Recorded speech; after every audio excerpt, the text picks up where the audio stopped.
So let me give you my perspective on something. I don't think people are lazy. I think people just haven't found that thing that gets them excited every single day. Because think about it, we can all be lazy with certain things, right? Like some people may be lazy when it comes to cooking, some people might be lazy when it comes to cleaning, some people may be lazy when it comes to doing schoolwork or going to work. But that's because that doesn't excite you, right? It's hard to do things that aren't exciting, at least most of the time or half of the time. But I think that when you find that thing that is like really your passion, something that really excites you, something that just brings that spark into your spirit, I don't think you'll be lazy with it. Like people will look at someone who plays video games all day as they're lazy. I don't think they're lazy. Honestly, you can make a lot of money playing video games all day. People do it all the time. I don't think that means they're lazy. I think sometimes we have habits because we're trying to escape what's really going on in our world. Like I think that's why people drink. That's why I used to drink, because I was trying to escape what I had going on. I didn't want to deal with my feelings and my emotions. Some people play video games because they're trying to escape their reality. Some people like to gamble because they're trying to escape. I think when you don't know what your purpose is, when you don't know what you're good at, or when you're constantly being told that you're not good at something, or you feel like you're not good at something, then instead of, dealing with that, we use other things as a way to escape what's going on in our world. And so, people be like, how do you stay so motivated? Whether it's with weight loss or exercising or creating content. And that's because it's what I really like to do. I really do weightlift. Whether I had a camera recording my gym sessions or not, I would still be weightlifting. Whether I was recording my vegan journey or not, I would still be vegan.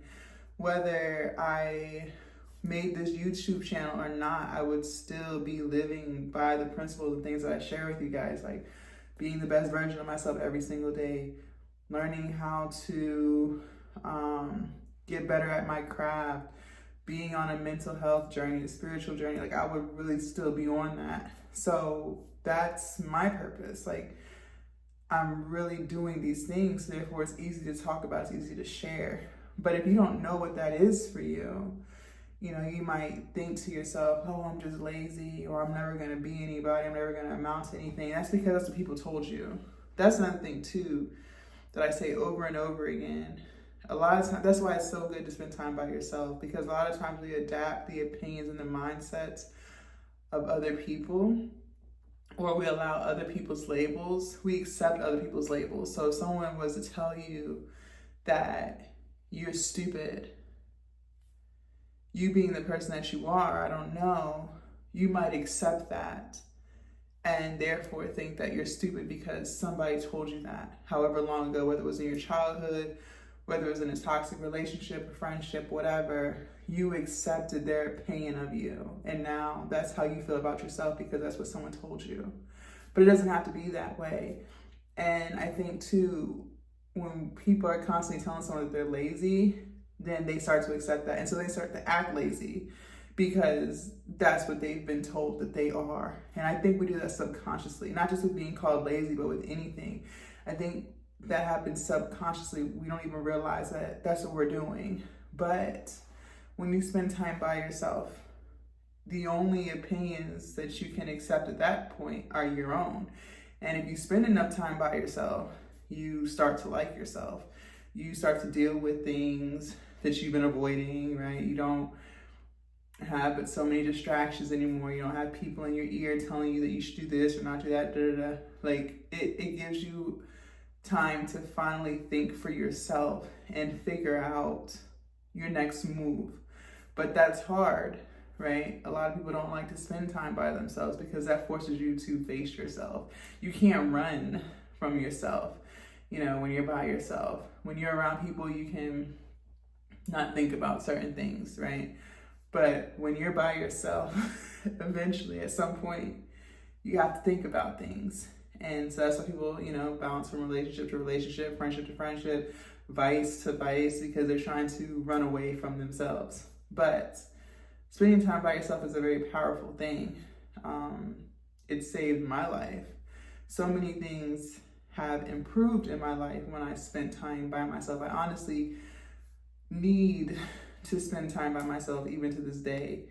Like I have to recharge, I have to reboot, you know what I mean? Like I have to get my energy back in place. I've learned through the past few years, I need alone time. Like I cannot be around somebody 24/7. I have to spend time by myself, or I'm gonna start to just feel anxious or might feel irritable. Like I need time to myself. That's normal, I don't think that there's anything wrong with you because you feel the same way about yourself. I think that's I think that is normal. But if you are feeling unmotivated, if you're feeling uninspired, I think that a lot of it has to do with the fact that you just haven't found that thing that excites you. But don't allow the things that people say to you, and maybe they're saying out of anger, frustration, whatever, don't allow those words to be accepted by you. At the end of the day, only the opinion that you have for yourself is what matters. And it's okay to feel unmotivated. I think we all have experienced that. But the more that you learn about yourself and figure out what it is that you like to do, things that make you excited, happy, all the things, then over time you'll realize that you're not lazy. That just didn't excite you, right? Like I was lazy when it came to math class. I didn't like math, right? I think a lot of times too, we discipline children for not being good at school or not behaving at school, but it's just because that's just not what interests them. They're bored, right? So then they may be carrying this label that's been placed on them their whole childhood into adulthood, right? Oh, I was never a good student, or I'm just not very smart. No, what you were learning in school, you just didn't value, right? You didn't feel like it was of importance. It wasn't exciting to you. And half of the shit that we learn in school, other than reading and writing, you don't even fucking use anyway, So don't get down on yourself. I think that it really just stems from not knowing what you want to do with your life. And that's okay. It's okay to change your mind. That's the thing too. Like it's crazy and absurd how like we go to college when we're 18 and we're expected to know what kind of degree we want, and then we're expected to get a job in that degree for the rest of our life until we're 70 years old just to retire. Like, how can you expect someone at 18, 20, 30, 40 to know what they want to do for the rest of their life? Like, we change, we evolve, like circumstances change, our interests change, experiences that we've had makes us change. So, don't beat yourself up. Stop calling yourself lazy. You're not lazy. You just haven't found that thing that you look forward to doing every day. That's it. Bye, you guys.